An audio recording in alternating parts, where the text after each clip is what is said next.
Hello trader வணக்கம். நான் வெங்கட். இன்றைக்கி மார்க்கெட்டில் ஒரு gap up opening. Bank Nifty பார்த்தீங்கன்னா ஒரு 450 பாயிண்ட்டுக்கு மேலே ஓப்பன் ஆச்சு. இன்றைக்கி நம்ம பேங்க் நிஃப்டியில் என்ன ஆப்ஷன் எடுத்து நம்ம ட்ரேட் பண்ணோம், எவ்வளோ ப்ராஃபிட் பண்ணியிருக்கோம், எவ்வளோ டார்கெட்டு, எங்கே ஸ்டாப் லாஸ் வச்சிட்டோம், எத்தனை பாயிண்ட் இன்றைக்கி கேப்சர் பண்ணோம் அப்படிங்கிறத பார்க்கலாம். இப்போ ரெக்கார்ட் பண்ணுற டைம் பார்த்தீங்கன்னா 11:56. ஆனால் இதுக்கு முன்னாடியே நாங்கள் ட்ரேட் எடுத்துட்டோம். அதோட டைமும் நீங்கள் பார்த்துங்க. ஏன்னா அப்போ நாங்கள் கான்ஃபரன்ஸ் காலில் தான் நண்பர்கள் சேர்ந்து எடுப்போம். அவங்க பேசுகிறது ரெக்கார்ட் ஆகும். அதனால் நான் மறுபடியும் அதுக்கு ஆடியோ ரெக்கார்ட் பண்ணி போட்டு தான் அந்த வீடியோ போடுறேன். நீங்கள் டைமை பார்த்தீங்கன்னா உங்களுக்கு ஈஸியாக புரியும். வாங்க வீடியோ போகலாம். நேற்று ஒரு நண்பர் கேட்டிருந்தார், எப்படி நீங்கள் சப்போர்ட் ரெசிஸ்டண்ட்டை ட்ரெண்ட் லைன் வரைகிறீங்க அப்படின்னு. ரொம்ப ஈஸி. நீங்கள் 50 மினிட்ஸ் கேண்டில் வச்சு பார்த்தீங்கன்னா டைம் ஃப்ரேமில் உங்களுக்கு ஈஸியாக புரியும் மார்க்கெட்டு எங்கே இருக்குது அப்படின்ட்டு. இது பேங்க் நிஃப்டி பாருங்கள், நேற்று ஒரு கேப் டவுன் ஆயிடுச்சு. இப்போ அதோட ஃபஸ்ட்டு கேண்டில் ஹையை நான் மார்க் பண்ணிட்டேன். அதுக்கப்புறம் அதோட லோ, இந்த சப்போர்ட், இங்கே சப்போர்ட் இருக்குது பாருங்கள். இது நம்மளுக்கு இன்றைக்கி ரெசிஸ்டண்ட்டாக மாறதுக்கு வாய்ப்பு இருக்குது. அப்போ இது வேணால் இதோட ஹையும் நீங்கள் மார்க் பண்ணிக்கலாம். ஓகே, இப்போ உங்களுக்கு என்ன டைம் ஃப்ரேமில் நீங்கள் ட்ரேட் எடுக்கிறீங்களோ அந்த டைம் ஃப்ரேமை சேஞ்ச் பண்ணிக்கோங்க. நான் 3 மினிட்ஸில் எடுக்கிறேன். 3 மினிட்டாக நான் கன்வெர்ட் பண்ணி வச்சுருக்கேன். இப்போ பார்த்தீங்கன்னா உங்களுக்கு ஈஸியாக புரியும்.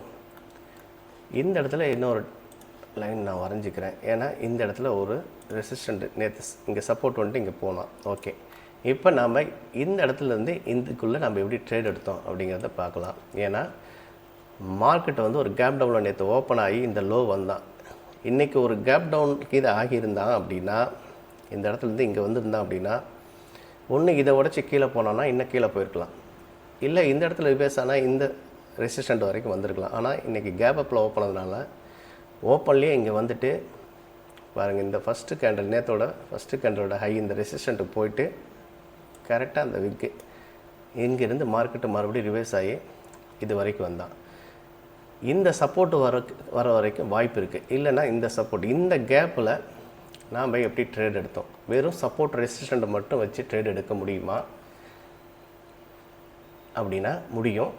இருந்தாலும் உங்களுக்கு நீங்கள் என்ன இண்டிகேட்டர் யூஸ் பண்ணுறீங்க அப்படின்னா அதுவும் ஆட் பண்ணிவிட்டு அதுக்கப்புறமா நீங்கள் கன்ஃபர்மேஷன் கிடைச்ச வெட்டி பர்ஃபெக்டாக என்ட்ரி போனீங்க அப்படின்னா உங்கள் டார்கெட்டு, ஸ்டாப் லாஸு, எக்ஸிட் ஆகிறதுக்கு உங்களுக்கு ஈஸியாக உங்களுக்கு புரியும். இந்த சப்போர்ட் ரெசிஸ்டன்ட் மூலிமா நல்ல ட்ரேட் எடுக்கலாம். இன்றைக்கி நாங்கள் என்ன எடுத்தோம் அப்படிங்கிறத பார்க்கலாம் வாங்க. நீங்கள் பார்த்தீங்கன்னா தெரியும், 50,600 புட் எடுத்திருக்கேன். உங்களுக்கு என்ட்ரி போட்டிருக்கேன். ஸ்டாப் லாஸை 31 பாயிண்ட் வச்சுருக்கேன்.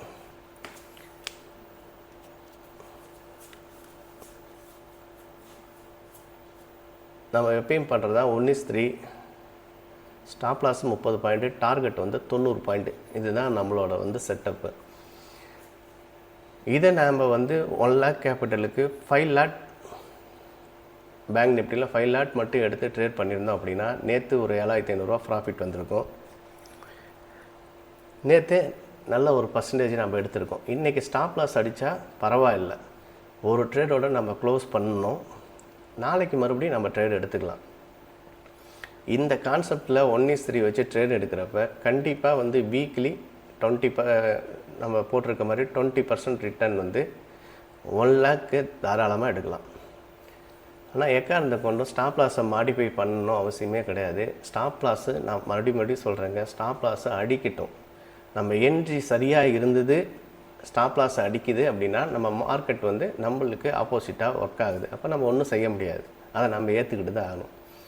நம்ம பர்ஃபெக்ட்டு என்ட்ரி இல்லை அப்படின்னா அதிகமாக ஸ்டாப் லாஸ் தான் அடிக்கும், இல்லை லாஸ் தான் வரும். நம்ம சப்போர்ட் ரெசிஸ்டன்ட் மூலிமா பர்ஃபெக்டான என்ட்ரி எடுத்தோமா நம்ம பயப்படவே தேவையில்லை, வெயிட் பண்ணலாம். என்ட்ரி இல்லை அப்படின்னா ரொம்ப சந்தோஷம். கேபிட்டல் நம்மளுக்கு இன்றைக்கி எதுவும் லாஸ் ஆக போகிறதில்ல. அன்றைக்கி ட்ரேடு இல்லை அப்படின்னு நினச்சிட்டு நம்ம க்ளோஸ் பண்ணிக்கலாம். 11 மணி வரைக்கும் நம்ம வெயிட் பண்ணி பார்க்கலாம். நம்மளுக்கு என்ட்ரி இல்லையா விட்டுறணும். அதுக்கப்புறம் மதியானத்துக்கு மேலே ட்ரேட் எடுக்கிறது, 3 மணிக்கு ட்ரேடு, அது வேறு செட்டப், அது அவங்க செய்வாங்க. நாங்கள் வந்து காலைல 9:15லேருந்து 11 மணிக்குள்ளே ட்ரேட் கிடச்சா எடுப்போம், இல்லைன்னா அன்றைக்கி நோ ட்ரேடிங் டே அப்படின்னு க்ளோஸ் பண்ணிக்கணும். இதெல்லாம் சரியாக வந்து இந்த மணி மேனேஜ்மெண்ட்டையும் ரிஸ்க் மேனேஜ்மெண்ட்டையும் சரியாக பயன்படுத்தணும் அப்படின்னா நீங்கள் தனியாக ட்ரேட் பண்ணிங்கன்னா உங்களால் ரொம்ப கஷ்டப்படுவீங்க. அப்போ ஒரு நல்ல நண்பர்களில் ஒரு 2 பேர் 3 பேரோட சேர்ந்து ட்ரேட் பண்ணுங்கள். ஏன்னா அப்போ உங்களுக்கு ஓவர் ட்ரேட் நடக்கிறதுக்கு வாய்ப்பு இல்லை. P&L வந்து பாருங்கள், ஷேர் பண்ணுங்கள் அவங்க கூட. நான் ஒரு ட்ரேடில் க்ளோஸ் பண்ணியிருக்கேன், இப்படி தான் ட்ரேடு, நாங்கள் அப்படி தான் பண்ணுறோம். ஒரு 4 நண்பர்கள் சேர்ந்து பர்ஃபெக்டான என்ட்ரி கிடைச்சா, இப்போ 2 பாயிண்ட் 3 பாயிண்ட்டு கூட அவசரப்பட்டு எடுக்கிறவங்க இருப்பாங்க. அப்போ வந்து இன்னும் என்ட்ரி இல்லை, வெயிட் பண்ணுங்கள், பொறுமையாக இருங்கன்னு சொல்லி என்ட்ரி எடுத்து இன்றைக்கி வந்து நல்ல ஒரு ரிட்டனு பர்ஃபெக்டான என்ட்ரி மூலிமா இப்போ பயந்துக்கு தேவையில்லை. பாருங்கள், நம்மளுக்கு என்ட்ரி கிடச்சிது. ஸ்டாப் லாஸ் வந்து 31 பாயிண்ட் வச்சுருக்கோம். எதை பேஸ் பண்ணி என்ட்ரி எடுத்தோம் அப்படின்னு நீங்கள் புரிஞ்சுக்குங்க.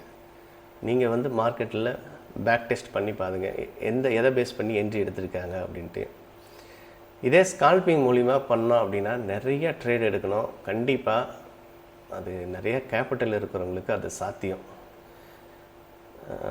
கேபிட்டல் கம்மியாக இருக்குது, 5 லேக்கு இல்லை ஒரு 2 லேக் இல்லை 1 லட்ச ரூபாய் தான் இருக்குது அப்படிங்கிறவங்களுக்கு தேவையே இல்லைங்க. 1:3 பர்ஃபெக்டாக நம்மளுக்கு வந்து டார்கெட் கொடுக்கும். நம்ம மந்த் எண்டில் பார்த்தோம்னா நல்ல ஒரு ரிட்டர்னில் இருப்போம். அதுக்கு நம்ம ஃபாலோ பண்ண வேண்டியது இந்த ஸ்டாப் லாஸ் டார்கெட்டை வந்து பர்ஃபெக்டாக ஃபாலோ பண்ணணும். இப்போ மார்க்கெட்டு ஸ்லோ ஆகுது, நம்ம வெளில வந்துடலாமா, நம்மளுக்கு 20 பாயிண்ட் தான் கிடச்சிருக்கு, 461 ரூபாவில் நம்மளுக்கு என்ட்ரி கிடச்சிருக்குன்னு நம்ம வெளில வந்துடலாமா, 30 பாயிண்ட் வந்துச்சு, அப்படிலாம் எதுவும் செய்யக்கூடாது. நம்மளுக்கு ஒரு 50 பாயிண்ட்டுக்கு மேலே போகுது, இல்லை மார்க்கெட் வந்து திரும்புது, இண்டெக்ஸில் உங்களுக்கு பார்க்குறப்ப தெரியும் மார்க்கெட் வந்து இன்றைக்கி ரிவர்ஸ் ஆகுது, நம்ம என்ட்ரி எடுத்து வெட்டி அப்படிங்கிற பட்சத்தில் அதை க்ளோஸ் பண்ணிக்கலாமே தவிர்த்து நம்மளோட இண்டிகேட்டர்லாம் வந்து பர்ஃபெக்டாக மார்க்கெட் வந்து இன்றைக்கி கீழே தான் இருக்குது அப்படின்னு காட்டுறப்ப நம்ம பயந்துக்கவே தேவையில்லை, வெயிட் பண்ணலாம். டார்கெட் போகிற வரைக்கும் வெயிட் பண்ணலாம். அந்த பயம்தான் நம்மளுக்கு வந்து சின்ன ப்ராஃபிட்லேருந்து வெளியில் வர சொல்லும். ஆனால் அதை நம்ம செய்யவே கூடாது. நம்மளோட டார்கெட்டு 90 பாயிண்ட் வச்சுருக்கோம், அதுக்கு பக்கமாக ஒரு 80 பாயிண்ட் வரப்போ உங்களுக்கு பயம் வருது, க்ளோஸ் பண்ணிக்கலாம்னா தாராளமாக க்ளோஸ் பண்ணலாம். இல்லை டார்கெட் தாண்டி மேலே போயிட்டுருக்கு அப்படின்னாலும் அது எப்போ நாம் வந்து வெயிட் பண்ணணும் அப்படின்னா, நம்ம கேபிட்டல் வந்து நல்ல ஒரு ப்ராஃபிட்லாம் வரப்போ, ஒரு 1 லேக் கேபிட்டல் 2 லேக்காக மாறுறப்ப அப்போ நம்ம வந்து கொஞ்சம் வெயிட் பண்ணி இன்னும் டார்கெட்டை வந்து ஸ்டாப் லாஸை தூக்கி மேலே வச்சு நம்ம ட்ரையல் பண்ணி பார்க்கலாம். இல்லை எனக்கு அதெல்லாம் வேண்டாம், நான் வந்து 1:3 என் டார்கெட்டு, ஸ்டாப் லாஸை அடிச்சுட்டு போகுது, நான் நாளைக்கு ட்ரேட் எடுத்துக்கிறேன் அப்படிங்கிற அந்த பக்குவத்துக்கு வரப்போ நம்ம வந்து எந்த பயமும் வேண்டாம். ஏன்னா பேங்க் நிஃப்டியில் கம்பல்சரி உங்களுக்கு பார்த்தீங்கன்னா ஈஸியாக வந்து 100 பாயிண்ட் ஸ்ட்ரைக்கில் வந்து போகிறதுக்கு நிறைய வாய்ப்பு இருக்குது. அது ரொம்ப ஸ்லோவாக மார்க்கெட் இருக்கப்போ தான் மூவ்மெண்ட்டு கம்மியாக இருக்குமே தவிர்த்து, மற்றபடி வந்து மார்க்கெட்டு இன்றைக்கி இருக்கிற மார்க்கெட் பார்த்திங்கன்னா பேங்க் நிஃப்டிலாம் வந்து ஈஸியாக 100 பாயிண்ட்டுங்கிறது டார்கெட் கொடுத்துரும். அப்போ நம்மளோட என்ட்ரி மட்டும் சரியான இடத்துல இருக்குதா மட்டும் நாம் வந்து செக் பண்ணி வச்சுக்கணும். அதுதான் ரொம்ப ரொம்ப முக்கியம். எப்பயும் பாருங்கள், நம்ம என்ட்ரி எடுத்துட்டோம், இப்போ எவ்வளோ நேரம் ஆச்சு, ஆனால் அந்த பயம் இருக்கும், என்ன ஆக போகுது, கீழே வந்துடுவானா அப்படின்னு, க்ளோஸ் பண்ணிக்கலாமா, ஒரு ப்ராஃபிட்டுக்கு வந்துட்டுமே க்ளோஸ் பண்ணிக்கலாமா அப்படின்னு. தயவு செஞ்சு அந்த தப்பெல்லாம் பண்ணாதீங்க. ஏன்னா நம்ம டார்கெட் போட்டோம், வெயிட் பண்ணுங்கள். நீங்கள் இண்டெக்ஸில் பார்த்தீங்கன்னா உங்களுக்கு தெரியும் மார்க்கெட்டு ரிவர்ஸ் ஆகிருக்கா. இப்போ வந்து 3 மினிட்ஸ் டைம் ஃப்ரேமில் நீங்கள் இண்டெக்ஸில் ட்ரேட் எடுக்கிறீங்கன்னா எடுத்த வெட்டி நீங்கள் 1 மினிட்டாக கன்வெர்ட் பண்ணி பார்த்தீங்கன்னா மார்க்கெட் ரிவர்ஸ் ஆகிறது உங்களுக்கு ஈஸியாக புரிஞ்சுக்கலாம். அதுக்குள்ளே நீங்கள் க்ளோஸ் பண்ணிட்டீங்கன்னா அதுக்கப்புறம் மேலே போன வெட்டி, உங்கள் டார்கெட்டை தாண்டி போன வெட்டி மறுபடியும் உங்களை பை பண்ண சொல்லும். மறுபடியும் பை பண்ணிங்க அப்படின்னா ரொம்ப வந்து சிரமமாக இருக்கும். ஏன்னா ஏற்கனவே ஒரு சின்ன ப்ராஃபிட்டில் இருந்திருப்பீங்க, அதுவும் காலியாகி அதுக்கப்புறம் ஒரு லாஸுக்கு வருவீங்க. அந்த லாஸை ரெக்கவர் பண்ணுறதுக்கு இன்னொரு ட்ரேட் எடுக்க வேண்டியிருக்கும். மறுபடியும் ஒரு 12-1 மணிக்குள்ளேயே நல்லா லாஸ் வந்துடும். அதுக்கப்புறம் மார்க்கெட் மூமெண்டமே இருக்காது. கண்டிப்பாக வந்து அன்றைக்கி லாஸில் தான் க்ளோஸ் பண்ண வேண்டியிருக்கும். தயவு செய்து இந்த மாதிரி தப்பெல்லாம் பிகினர்ஸ் பண்ணாதீங்க.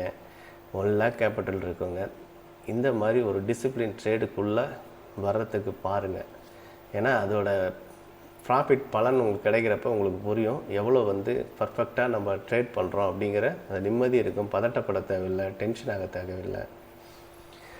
இப்போ இன்றைக்கி நாம் ஒரு செட்டப் வச்சு ஒரு ஸ்ட்ராட்டஜி வச்சு நாம் வந்து போயிட்டுருக்கோம் அப்படிங்கிறப்ப ஒரு 10 நாள் கரெக்டாக போயிட்டுருப்போம். அதுக்கப்புறம் யூடியூப்பில் ஒரு வீடியோ பார்ப்போம், 3 லட்ச ரூபா ப்ராஃபிட் பண்ணியிருக்காங்க அவுட் ஆஃப் த மணியில் அப்படின்னு போடுவாங்க.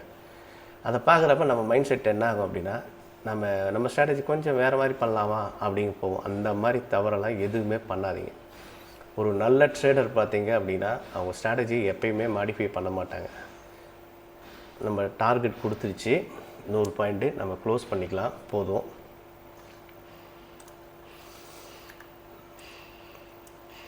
இப்போ நம்ம க்ளோஸ் பண்ண வெட்டி அதுக்கப்புறம் பார்த்திங்கன்னா எவ்வளோ தூரம் கீழே வந்திருக்கான் அப்படிங்கிறது நம்மளுக்கு புரியும்.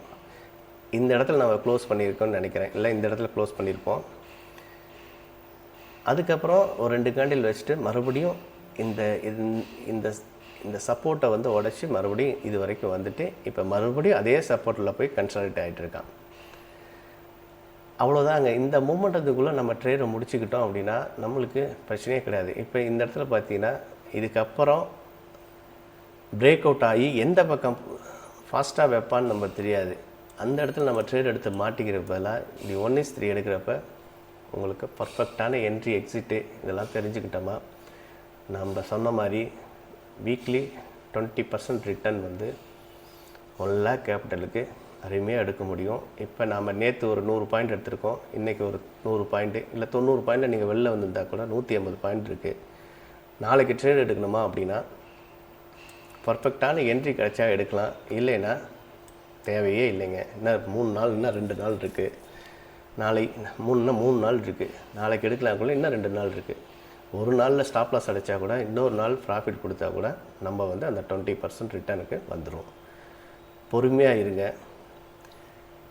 சப்போர்ட் ரெசிஸ்டண்ட்டை பற்றி நிறைய பேக் டெஸ்ட் பண்ணி பார்த்துங்க. நிறைய வீடியோ அதை பற்றி போட்டுட்ருக்காங்க. எவ்வளோ பேர் வந்து சப்போர்ட் ரெசிஸ்டண்ட்டை தமிழில் அழகாக நான் புரிகிற மாதிரி ஈஸியாக பிகினருக்கு புரிகிற மாதிரி எவ்வளோ சேனலுக்குள்ளே பாவம் அத்தனை வீடியோ போடுறாங்க. அதெல்லாம் போய் பாருங்கள். அதுக்கப்புறம் நீங்கள் வந்து ஒரு சப்போர்ட் ரெசிஸ்டண்ட்டை நீங்களே வரைஞ்சி நீங்களே ப்ராப்பராக ஒரு ட்ரேட் எடுங்க. கண்டிப்பாக நீங்கள் ப்ராஃபிட்டுக்குள்ளே வருவீங்க. சப்ஸ்கிரைப் பண்ணுங்கள், ஷேர் பண்ணுங்கள். பிகினருக்கு யாராவது ஒருத்தருக்கு இந்த வீடியோ அவங்களுக்கு உதவியாக இருக்கும். அவங்க லாஸ் ஆகிறத கொஞ்சம் வந்து தடுக்கிறதுக்கு ஒரு வாய்ப்பாக இருக்கும். நன்றி.